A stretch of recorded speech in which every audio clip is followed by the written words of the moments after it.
Actually आज deal करेंगे जो उनको असाइन है डॉक्टर दीपक को, pathology of lab yes sir. Animals, wild animals और फिश का जो है उसका एक पोर्शन डील करूंगा, टाइफस डिजीज।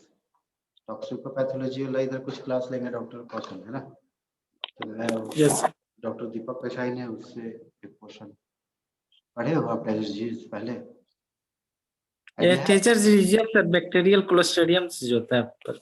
हाँ हाँ, वो डॉक्टर दीपक ने पढ़ाया है आपको?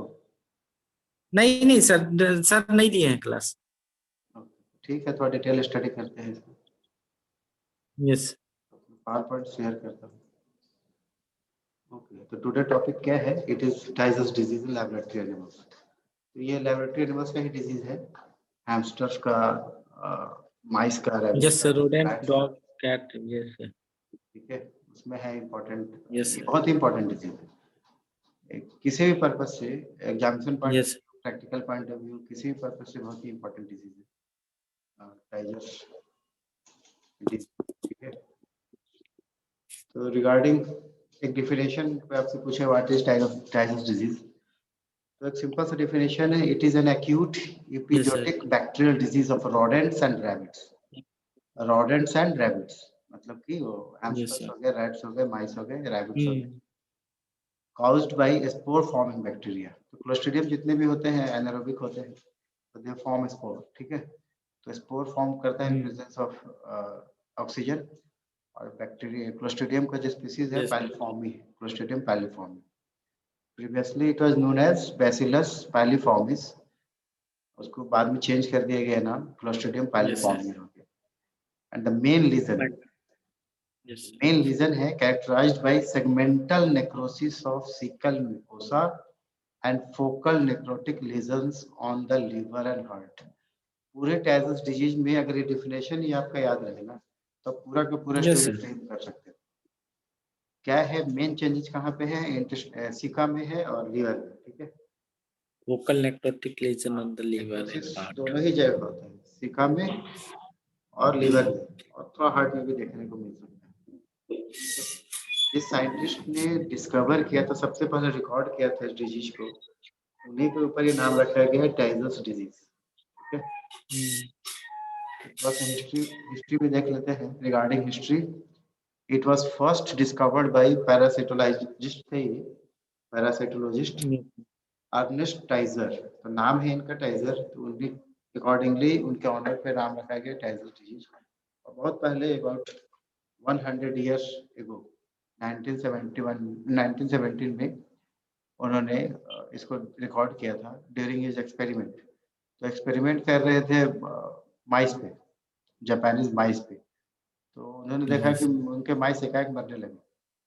ठीक है, तो फिर उन्होंने पीएम करवाया, पोस्टमार्टम करवाया, फिर उन्होंने देखा कि नेक्रोटिक चेंजेस हैं, और कल्चर करवाया। तो फिर उन्होंने ये देखा कि स्पोर फॉर्मिंग बैसिलस है, जितने भी मरे थे माइस उनके, उसकी बॉडी में चेंजेस, यस। नेक्रोटिक चेंजेस थे, प्लस जो बैक्टीरिया आइसोलेट किए थे वो स्पोर फॉर्मिंग थे। और रॉड शिफ्ट था, रॉड शिफ्ट था, स्पोर फॉर्मिंग था। इसी की वजह यस। से नाम दिया उन्होंने उसको बैसिलस पाइलिफॉर्मिस। ठीक है, जी। और कहा कि एक नई बीमारी है, एक नया एजेंट है जो नई तरह का बीमारी लाया है, और इससे लैबोरेटरी एनिमल्स में बहुत देर देखने को मिल रहा है। बाद में बैसिलस पाइलिफॉर्मिस को क्लोस्ट्रिडियम पाइलिफॉर्मी में नोमेनक्लेचर चेंज हो गया। तो आफ्टर अबाउट 23 इयर्स, उनका डिस्कवरी के करीब 23 साल बाद एक दूसरे साइंटिस्ट थे, पॉल एरिंगटन। उन्होंने सेम केस देखा, इस बार माइस में नहीं, एक दूसरा लेबोरेटरी एनिमल्स है, उसको मैस्करेट बोलते हैं, मस्करैट। ठीक है, जी। तो उनको लगा कि कोई नया डिजीज वो डिस्कवर कर रहे हैं। उसमें जो आ रहा था सिम्टम्स, उसमें ये था कि ब्लडी डायरिया था, जो कि उसके एनस के सराउंडिंग स्टिक कर गया था। हैमरेज देखा उन्होंने, बहुत ज़्यादा हैमरेजेस है, और पेरी एनल एरिया में ब्लड क्लॉट्स देखने को मिल रहा है। ठीक है, तो इसी को देख कर सोच के एरिंगटन ने उस बीमारी का नाम रखा हेमरेजिक डिजीज। Yes sir. बाद में उनके डेथ के बाद लोगों ने हेमरेजिक डिजीज का नाम चेंज करके कर दिया, उन्हीं के ऑनर जी में, सर। एरिंगटन्स डिजीज। अभी तक लोग ये सोच रहे थे कि टाइजर्स डिजीज अलग चीज है, एरिंगटन डिजीज अलग चीज है, और दोनों अलग अलग डिस्कवरी और नया डिस्कवरी है, ठीक है। Yes sir. लेकिन विद टाइम यानी अबाउट 30 इयर्स के बाद ये देखा गया कि दोनों ही बीमारियां सेम है, और दोनों के सारे एजेंट सेम है, सारे चेंजेस सिम्टम सारे एक ही जैसे हैं। तब दोनों को मर्ज कर दिया गया और एक कॉमन नेम दिया गया, टाइजर्स डिजीज। यस। यानी जो एरिंगटन का फाइंडिंग था और जो टाइजर्स का फाइंडिंग था वो दो अलग अलग नहीं था, सिमिलर था। और चूंकि टाइजर्स ने पहले फाइंड किया था इसीलिए उनके नाम पे रख दिया गया ये टाइजर्स डिजीज, ठीक है। और ये बहुत प्रिवेलेंट है। यस। थोड़ा सा बैक्टीरिया के बारे में कैसा है, क्लोस्ट्रिडियम पाइलिफॉर्मी कैसा है, obligate intracellular gram negative bacteria, yes. ठीक है। थोड़ा एक्सेप्शंस की तरह है, क्लोस्ट्रिडियम स्पीसीज जो यूजुअली होते हैं उससे ये थोड़ा हटके है, एक्सेप्शंस है। Yes sir. ये ऑब्लिगेट है, यानी कि जब भी जिएगा, मतलब वायरस वाला प्रॉपर्टी है, वायरस में जैसे यस सर। प्रॉपर्टी होता है, वायरस हमेशा कब ग्रो करता है, इनसाइड सेल ही करता है, बाहर यस में सर। तो ऑलमोस्ट डेड ही होता है। तो वही है इसका कंडीशन क्लोस्ट्रिडियम पाइलिफॉर्मी का। ये जब भी ये सरवाइव करेंगे, मल्टीप्लाई करेंगे, इनसाइड सेल ही करेंगे, इसीलिए ऑब्लिगेट है, मतलब ट्रू इंट्रासेलुलर बैक्टीरिया है और ये ग्राम नेगेटिव नेचर का। ये इंपॉर्टेंट है क्योंकि एक्सेप्शंस है अदर क्लोस्ट्रिडियम के कंपैरिजन में, ठीक है। और इनका जो मॉर्फोलॉजी है वो वेरिएबल है। यस। हाउएवर कैसा दिखता है ये, क्योंकि सिलेंडर है, लॉन्ग है, सिलेंडर हेयर लाइक है। तो पाइली का मतलब ही होता है हेयर लाइक, ठीक है। टेक्निकली हेयर को पाइली बोलते हैं, या बैक्टीरिया में भी जो होता है ना पिलाई जो बोलते हैं, लॉन्ग हेयर लाइक स्ट्रक्चर, क्योंकि उसी की तरह दिखता है इसीलिए बोलते हैं क्लोस्ट्रिडियम पाइलिफॉर्मी।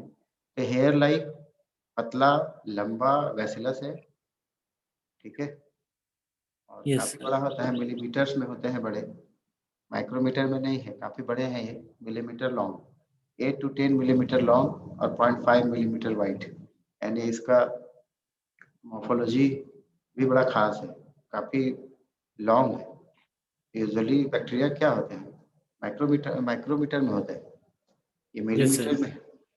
और साइटोप्लाज्म में पाए जाते हैं, इंट्रासाइटोप्लाज्मिक है, ठीक है। ये और इनका जो शेप बनता है कभी कभी वो सिगार शेप भी देखने को मिल सकता है। यूजुअली लंबे धागे की तरह होते हैं, लेकिन कभी कभी यस सर। छोटे सिगार शेप भी देखने को मिल सकता है। ये जो डायग्राम है ये उसी के लिए है, इसको थोड़ा बड़ा करके देख लो। इसमें देखिए लंबे लंबे धागे की तरह पाइलिफॉर्म, यस। कितने बड़े हैं, एक एक सेल से बड़ा है। इसका मतलब inside the cell coiled form में रहता होगा, सेल भी मिलीमीटर में नहीं होता, फिर भी अगर सेल के ये अंदर है इसका मतलब कॉइल्ड फॉर्म में रहता होगा, ठीक है, कॉइलिंग किया हुआ। और कुछ छोटे छोटे भी हैं, सिगार शेप्ड, स्मॉल, ये सब देखिए सिगार शेप्ड स्मॉल है। तो वेरिएबल मॉर्फोलॉजी है, वेरिएबल मॉर्फोलॉजी है। मोस्ट ऑफ द टाइम ये सिलेंडर होते हैं, लंबे होते हैं, मगर कभी कभी ये आपको थोड़ा सा ब्रॉड, थिक, शॉर्ट, सिगार की तरह भी देखने को मिल सकता है, काफी बड़े हैं। Regarding transmission, Tyzzer's disease is transmitted horizontally, मतलब थ्रू प्लेसेंटा इसका ट्रांसमिशन नहीं है, वर्टिकल ट्रांसमिशन नहीं है, बड़ा ही यूजुअल ट्रांसमिशन है, फीकल ओरल रूट।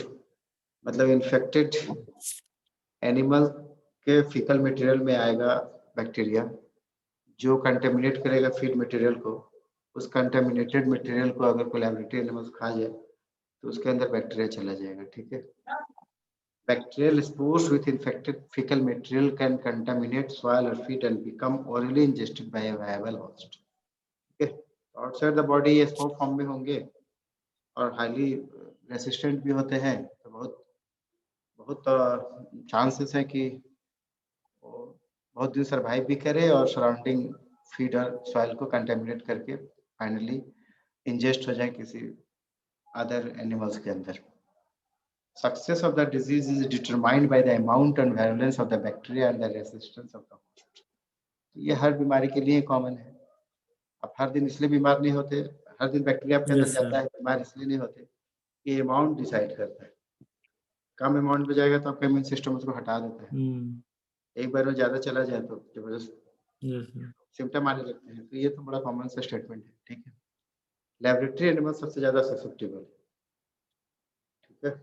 जी, एक एक साल तक सर्वाइवल है स्पोर का। एक बार ये एक्सक्रीट होते हैं फीकल मटेरियल में तो हाईली रेसिस्टेंट होते हैं और 1 ईयर तक सर्वाइव करते हैं आउटसाइड द बॉडी। तो पूरा चांसेस होते हैं कि ये किसी दूसरे एनिमल्स में चला जाए, ठीक है। Animals do occasionally transfer the disease asymptomatically acting as carriers, यानी कैरियर फॉर्म में भी देखने को मिलता है। जो होस्ट बहुत रेसिस्टेंट, जिसके अंदर बैक्टीरिया गया तो लेकिन अपना डिजीज प्रोड्यूस नहीं करता है, वो एज ए कैरियर एक्ट करता है और वो एक सोर्स ऑफ इन्फेक्शन हो सकता है लेकिन खुद बीमार नहीं होता है, तो ऐसे को कैरियर बोलते हैं, ठीक है। जो स्ट्रेसफुल कंडीशन है, अगर एनिमल्स में स्ट्रेस है तो नेचुरली उसका जो रेसिस्टेंस पावर है, जो डिफेंस मैकेनिज्म है, वो नीचे जाएगा। उसके बाद बहुत चांसेस है कि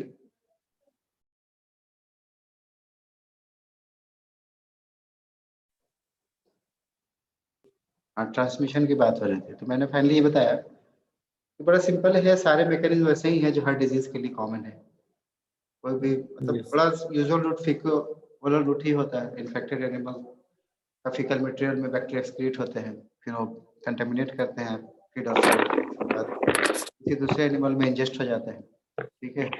और स्ट्रेसफुल कंडीशन में रेसिस्टेंस, बॉडी का डिफेंस मैकेनिज्म कम हो जाता है तो डिजीज प्रेसिपिटेट कर जाते हैं वैसे केसेस में, ठीक है। तो ये वैसे ही बड़ा सिंपल सा है। रिगार्डिंग पैथोजेनेसिस, पैथोजेनेसिस जो यूजुअली एग्जाम में पूछे जाते हैं, ठीक है।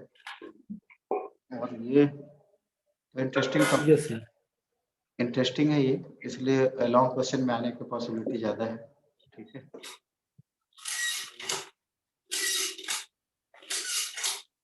थोड़ा सा डिटेल समझो पैथोजेनेसिस का। मैंने आपसे क्या कहा कि जो फीकल मटेरियल में स्पोर्स मतलब बाहर जब आएंगे तो in the presence of atmospheric oxygen और स्पोर में Oxygen, कन्वर्ट हो yes, sir. जाएंगे, ठीक है। और हाईली रेसिस्टेंट होते हैं, साल साल भर तक ये सर्वाइव करते हैं, इवन Hmm. 5 इयर्स तक सर्वाइव कर सकते हैं। हाईली रेसिस्टेंट स्पोर्स होते हैं, ठीक है। उसके बाद क्या होगा कि इंजेक्शन होगा स्पोर का किसी दूसरे एनिमल्स के साथ। After injection of the spore, bacteria is phagocytosed by intestinal epithelial cells, यानी जैसे बॉडी के अंदर जाएगा उसके इंटेस्टाइन में जाएगा तो इंटेस्टाइन के जो एपिथेलियल सेल्स होते हैं, इंटेस्टाइन के जो एपिथेलियल सेल्स होते हैं उसके अंदर ये पेनिट्रेट कर जाता है by the Yeah. Mechanism of phagocytosis. लेकिन उसके अंदर उसका किलिंग नहीं होता क्योंकि इंट्रासेलुलर का नेचर ही इनसाइड द सेल ये जो स्पोर होते हैं वो फाइनली कन्वर्ट हो जाते हैं वेजिटेटिव फॉर्म, वेजिटेट हो जाता है, ठीक है। स्पोर से वेजिटेट फॉर्म में कन्वर्ट हो जाते हैं। और ये जो लाइजोसोम्स होते हैं ना, आप फैगोसोम समझते हो जी, ना, फैगोसोम्स क्या होते हैं? yes, sir. Yes, sir. फैगोसोम्स क्या होते हैं? जो सर लाइसोसोम सर, नहीं, फैगोसोम्स, ये जो 5th जो नंबर सर पे आप बताइए फैगोसोम। जो सर जैसे न्यूट्रोफिल्स ये सब। फैगोसोम सोच ही होता है ना, जैसे फैगोसिटिक एक्टिविटी से मतलब सेल ईट किया, स्पोर को क्या किया उसने, ईट किया, फैगोसाइटोज किया। उसके बाद वो एक यस फूड सर, वैक्यूल बनाया। जब वो बॉडी के साइटोप्लाज्म में चला जाता है, सेल के साइटोप्लाज्म में, तो स्पोर किस फॉर्म में रहेगा? एज ए फूड वैक्यूल, ठीक है। अब सेल का ये नेचर है कि जो भी बाहर से चीज आता है उसको डाइजेस्ट करना चाहता है। डाइजेशन के लिए यस सेल सर, के पास होते हैं लाइसोसोम्स। ये फूड वैक्यूल और लाइसोसोम्स दोनों आपस में कंबाइन कर लेते हैं, ठीक है। उसी को हम लोग बोलते हैं phagosomes. Food vacuole yes, plus आपका ये लाइसोसोम दोनों कंबाइन करेंगे। फैगोसिटिक वैक्यूल या food vacuole combines with lysosomes to form phagosomes. तो फैगोसोम्स का काम क्या है कि जो भी चीज उसके अंदर गया है उसको डाइजेस्ट करे। तो यहाँ जो स्पोर है यस सर, उसको डाइजेस्ट करने का प्रक्रिया करता है। उससे उसको फायदा ये होता है कि बैक्टीरिया फॉर्म में, वेजिटेटिव फॉर्म में आ जाता है लेकिन किलिंग नहीं होता, ठीक है। अब वो बैक्टीरिया फिर साइटोप्लाज्म में उसका रेप्लिकेशन, मल्टीप्लिकेशन शुरू हो जाता है, ठीक है। इनसाइड द साइटोप्लाज्म उसका रेप्लिकेशन शुरू हो जाता है, ठीक। अब रेप्लिकेशन होगा, बैक्टीरिया है, प्रोड्यूस करेगा एक्सोटॉक्सिन्स, बैक्टीरियल टॉक्सिन्स है जो एक्सोटॉक्सिन्स प्रोड्यूस करेगा, and it will lead to necrosis of intestinal epithelium. Bacteria का जो toxins release toxins which lead to necrosis of the intestinal epithelium, ठीक है। यस अब उसके बाद फ्रॉम सेल से वो बाहर आते हैं, सेल से Yes, बाहर sir. आते हैं बैक इनटू द ल्यूमेन, यानी इंटेस्टाइन में वापस आ जाते हैं। इंटेस्टाइन के एपिथेलियल सेल्स में गया, वहां सर्वाइव किया, अपना संख्या बढ़ाया, टॉक्सिन्स रिलीज किया, टॉक्सिन्स रिलीज होने से इंटेस्टाइनल सेल्स मर गए, इंटेस्टाइनल सेल्स मरने के बाद वापस बैक्टीरियल इंटेस्टाइनल ल्यूमेन में आ गया। अब जब दूसरी बार ल्यूमेन में आता है तो इंटेस्टाइनल वॉल में डीप पेनिट्रेट कर जाता है। डीप मतलब उसका जो Yeah. सिरोसल लेयर है, इंटेस्टाइन का अभी जी तक ये म्यूकोसल लेयर में था, अब ये डीप पेनिट्रेट जी करके चला जाएगा उसके स्मूथ मसल्स वाला एरिया में, Understand. और जो blood Yes, sir. Vessels intestine को सप्लाई कर रहे हैं उस ब्लड वेसल्स में भी जा सकते हैं। और इंटेस्टाइन का ब्लड वेसल्स होता है पोर्टल सर्कुलेशन, ठीक है। तो थ्रू पोर्टल वेन होता हुआ ये पहुंच जाएगा लीवर में, और लीवर से होता हुआ ये पहुंच सकता है हार्ट में, ठीक है। तो दो जगह Yeah. इसका प्रेसिपिटेशन है। तो नेचुरली अब देख रहे हो सबसे पहले प्रेसिपिटेट किया है ये इंटेस्टाइन में, और सेकेंडली प्रेसिपिटेट करेगा लीवर में, और थर्ड चांस है कि ये शायद हार्ट तक भी चला जाए, ठीक है। तो जब इंटेस्टाइन में होगा तो नेचुरली इंट्राइटिस होगा, Yes, एब्सिस sir. होंगे, और जब लीवर में होगा तो हेपेटाइटिस होगा। तो मेन 2 चेंजेस बॉडी के अंदर दिखेंगे, एक तो रिलेटेड टू इंटेस्टाइन और एक रिलेटेड टू लीवर, ठीक है। जी तो देखो अब उसके बाद चेंजेस क्या होंगे, डिजीज अगर दिखने लगा, सिम्टम आने लगा, तो कब आता है, जैसे एक माइस इन्फेक्ट हो गया तो उसका बॉडी का रेसिस्टेंस बैक्टीरिया को मल्टीप्लाई करने नहीं देता। अब बैक्टीरिया स्पोर फॉर्म में मरता भी नहीं, तो दोनों एक बैलेंस जी बना के रखता है, बैक्टीरिया उसके अंदर है लेकिन कोई चेंज नहीं कर पा रहा।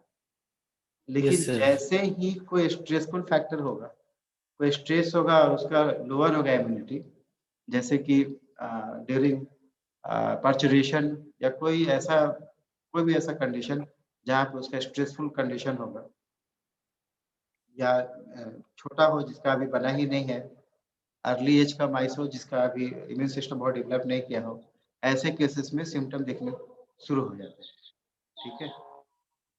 रैट्स में थोड़ा सा अलग चेंजेस है और माइस में थोड़ा अलग चेंजेस है।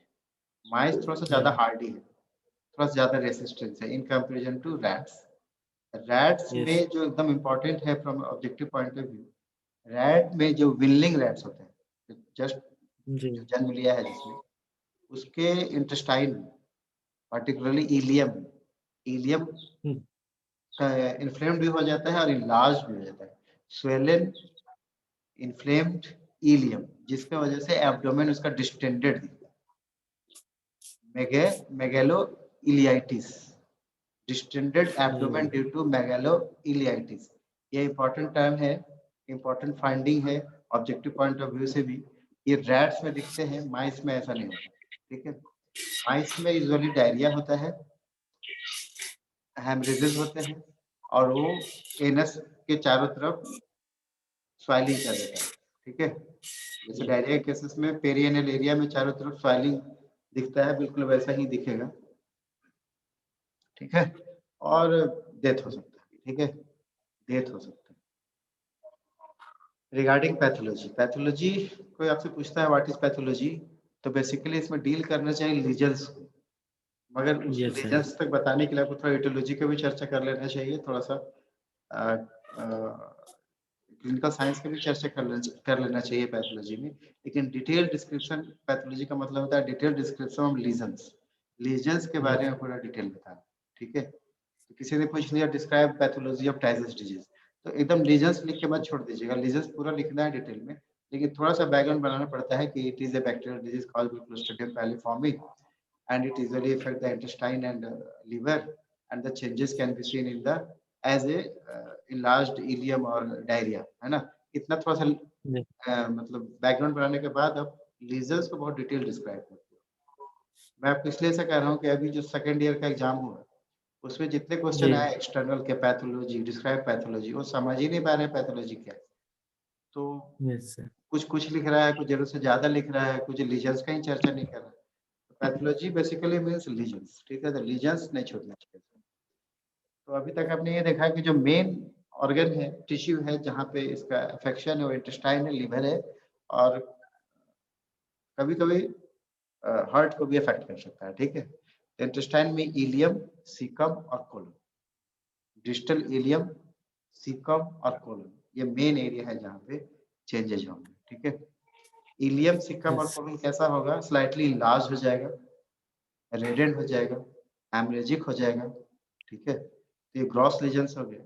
माइक्रोस्कोपिकली अगर आप देखोगे इंटेस्टाइन में, इंटेस्टाइन का अगर हिस्टोपैथोलॉजिकल सेक्शन करोगे तो आप क्या देखेंगे कि वो सेल तोड़ रहा था, आपने देखा था कि नेक्रोसिस कर रहा था, तो necrosis of the intestinal mucosa दिखेगा, डीजेनरेटिव चेंजेस दिखेंगे, एडिमा दिखेगा, और ढेर सारे बैक्टीरिया धागे की तरह एक दूसरे से क्लस्टर फॉर्म में सेल के अंदर या फिर स्मूथ मसल्स में भरे पड़े मिलेंगे, ठीक है। स्पेशल स्टेन करते हैं इसके लिए, और उसके बाद आप बैक्टीरिया भी देख सकते हो, बड़ा आसान है क्योंकि बैक्टीरिया का साइज बहुत बड़ा होता है। और सेकेंड चेंज लीवर में होगा, बेसिकली क्या होगा, छोटे छोटे मिलेट शिफ्ट, मिलेट सीड की तरह छोटे छोटे नेक्रोटिक फोकाई, ज्यादातर, और कभी कभी बड़ा फोकाई भी दिखता है, ठीक है।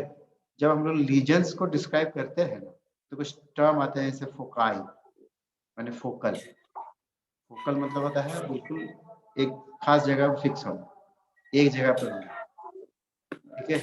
इस तरह के टर्म्स आते हैं, वो आप जानते ही होंगे यूजी में। तो छोटे छोटे मिलेट से टर्म या थोड़े बड़े बड़े नेक्रोटिक एरिया दिखेगा through out the liver parenchyma, यानी डिफ्यूज्ड लीजन्स दिखेगा। और अगर आप सेक्शन कर लीजिए, सेक्शन कर यस लीजिए तो आप देखेंगे कोगुलेटिव नेक्रोसिस, यहाँ तक कि केजिएटिव नेक्रोसिस, लिक्विफैक्शन भी दिख सकता है।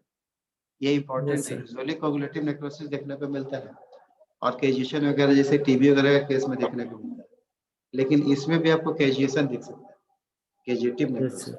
लिक्विफैक्शन हो सकता है, और इन्फिल्ट्रेशन होगा न्यूट्रोफिल्स का, नेचुरली इन्फिल्ट्रेशन होगा। और ऑकेजनली हार्ट के मायोकार्डियम में चेंजेस दिखेंगे, डिजेनरेटिव चेंजेस, मायोकार्डाइटिस, और presence of bacteria inside the cell.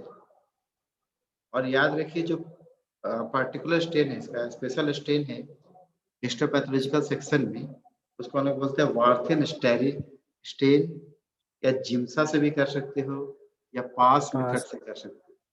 मतलब एच स्टेन जो नॉर्मल यूजुअल स्टेन है उससे बैक्टीरिया यस स्टेन सर। नहीं देगा, आपको यूज करना होगा। एटलीस्ट जिम्सा तो होता है लैब में, तो जिम्सा यूज कर सकते हैं। तो after staining with Giemsa you can see intracytoplasmic long thread like clusters of bacteria. कहाँ कहाँ दिखेगा, इंटेस्टाइनल सेल्स में, लीवर सेल्स में, और कभी कभी हार्ट के सेल्स में, ठीक है। ये है फोटोग्राफ्स, जो लेफ्ट साइड वाला जी फोटोग्राफ है उसमें आप देख रहे हैं intestinal changes, particularly in the ilium, caecum और कोलन, उसमें हेमरेजेस दिख रहे हैं, ग्रॉस चेंजेस। का टॉपिक नहीं किया गया इंटेस्टाइन को, ऊपर से ही देख रहे हैं ग्रॉसली, ठीक है। तो इवन फ्रॉम द सिरोसल सरफेस आपको हेमरेजेस, सेगमेंटल हेमरेजेस पूरे इंटेस्टाइन में दिख रहा है, पार्टिकुलरली दिस एरिया, ठीक है। यस। और ये जो सेकेंड वाला डायग्राम है ये हिस्टोपैथोलॉजी है, ठीक है। इसमें आप देख रहे हो ये वाला जो फोटोग्राफ है, ये वाला जो फोटोग्राफ ये लीवर का है, ये जहां जहां पे एरो बने हुए हैं वहां पे देखिए व्हाइटिस जी दिख रहा है, ठीक है। एरो हेडेड जहां पे है व्हाइट है, रेस्ट रीजन पिंक है, और उसके न्यूक्लियस बहुत क्लियर है। ये जो व्हाइटिस हो गया इट इंडिकेट्स नेक्रोसिस, ठीक है। तो फोकल यस। यहाँ पे फोकल हिपेटिक नेक्रोसिस दिख रहा है, ठीक है। तो ए वाला क्रॉस है, बी वाला हिस्टोपैथोलॉजी है, एच&डी स्टेन से लीवर का। ये जो सी वाला है, सी वाला में स्पेशल स्टेन किया, स्पेशल स्टेन किया है वार्थिन स्टेन से, वार्थिन। उसकी वजह से ये जहाँ पे एरो हेडेड बने हुए हैं ये सब बैक्टीरिया, कॉलोनी ऑफ बैक्टीरिया, ये सब जी बैक्टीरिया दिख रहा है आपको, ठीक है। इस डायग्राम में थोड़ा और ये क्लियर है ग्रॉसली। लीवर में देखिए फोकल वाइटिस एरिया है ना, ये तो लाइट जी पड़ गया है फोटोग्राफी में। ये जो है ये पैथोलॉजिकल चेंजेस है। Focal focal necrotic necrotic area छोटे छोटे भरे हुए मिलियरी कहीं के हेमरेज भी दिख रहा है। ठीक है, अभी इंटेस्टाइन में देखो हेमरेजेस, प्रोफ्यूज यस हेमरेज और इसीलिए ब्लडी डायरिया होता है। तो ये छोटे छोटे वाले थे। मैंने कहा कि लीवर में दो तरह के चेंजेस आ सकते हैं, मिलियरी फोकाई या अम्बाइलिकेटेड फोकाई। इसमें थोड़ा बड़ा बड़ा, इस लीवर में देखो इसके जो नेक्रोटिक फोकाई है काफी बड़े बड़े, अम्बाइलिकेटेड नेक्रोटिक फोकाई। ठीक है, दोनों ही तरह का लीवर में चेंजेस दिख सकता है। मिलेट से बहुत छोटे छोटे से या थोड़े बड़े बड़े से, दोनों ही पॉसिबिलिटी। ये हिस्टोपैथोलॉजिकल चेंजेस है, ये लीवर है। ठीक है, लीवर में yes liquefactive necrosis of the liver cells दिख रहा है। ठीक है, यहाँ पे आप देख रहे हो फैटी डिजेनरेशन, फैट का अक्यूमुलेशन। जी ठीक है, regarding diagnosis serological test of blood and PCR से। ठीक है, क्लिनिकल साइंस यस से, हिस्ट्री से, यस पोस्टमार्टम चेंजेस से, लीजन से स्पेशल स्टेन कर सकते हैं आप। लेकिन याद रहे कि स्पेशल स्टेन में HND स्टेन से नहीं होगा, ग्राम्स स्टेन से नहीं होगा। आपको जिम्सा एटलीस्ट यूज करना होगा या पास यूज करना होगा जो इजीली अवेलेबल है। तो on the basis of sine symptom history और लैबोरेटरी डायग्नोसिस, सीरोलॉजिकल टेस्ट और मॉलिक्यूलर एसे बाय PCR, हिस्टोकेमिस्ट्री बाय पास और जिम्सा, उससे आप डिजीज को कंफर्म कर सकते हैं। और इतना बड़ा होता है बैक्टीरिया कि आसानी से दिख भी जाता है। Giemsa stain, the bacilli stain well in the liver and intestinal epithelium and smear. Smooth muscles या कार्डिक मसल्स में जिम्सा स्टेन प्रॉपर काम नहीं करेगा, लेकिन लीवर में इंटेस्टाइन में प्रॉपर काम करता है। ठीक है, जो वार्थिन स्टेन या लेविडिटी स्टेन, सिल्वर स्टेन, जहाँ पे जिम्सा काम नहीं करेगा वहाँ पे लेविडिटी सिल्वर स्टेन या वार्थिन स्टेन को आप यूज कर सकते हैं। इस स्टेन की ये खासियत है कि ये इंट्रासाइटोप्लाज्मिक चीजों को अच्छा स्टेन कर लेता है। ठीक है, और पीसीआर तो क्या यस मॉलिक्यूलर अप्रोच हो गया, पीसीआर से कर सकते हैं लिवर टिश्यू में। रिगार्डिंग प्रिवेंशन, स्ट्रेसफुल कंडीशन नहीं देना है, जितना कोशिश कीजिए कि लो स्ट्रेस एनवायरनमेंट हो, adequate amount of feed and water हो, हाइजीनिक मेजर्स हो, सैनिटेशन हो, जो नॉर्मल फॉलो होते हैं किसी भी लेबोरेटरी सेट में। ठीक है, because animals likely ingest bacterial spores, इसीलिए रेगुलर क्लीनिंग, बेड को हमेशा बेडिंग को फीड को साफ करते रहिए। ठीक है, यस ट्रीटमेंट एंड कंट्रोल, बहुत अच्छा ट्रीटमेंट हम लोग पास नहीं है, हाउएवर पेनिसिलिन और टेट्रासाइक्लिन का यूज करते हैं। जी ठीक है, और स्पोर को तो मिटाना बहुत मुश्किल है। तो अगर स्पोर को यस मिटाना है तो आपको कंटामिनेटेड कार्कस को ही हटाना होगा, क्योंकि जैसे एंथ्रेक्स के कैसे होता है ना कि आप उसको खोलो यस मत, अगर खोल भी दिए तो जो स्पोर चारों तरफ हुआ है सबको उठा पुठा के गड्ढे में डालिए, पैक कर दीजिए, डीप बरियल कर दीजिए। तो ऐसे करके सेम कंडीशन यहाँ पे भी। तो इतना था रिगार्डिंग टाइफस डिजीज, ये इम्पोर्टेंट है। और डॉक्टर दीपक वाला जो है यस आपका सिलेबस, उससे अगर मैंने क्वेश्चन बनाया तो टाइफस डिजीज जरूर रखूंगा, तो आप इसको थोड़ा देखते रहना, देख लीजिएगा ठीक से यस सर लंबे क्वेश्चंस के लिए।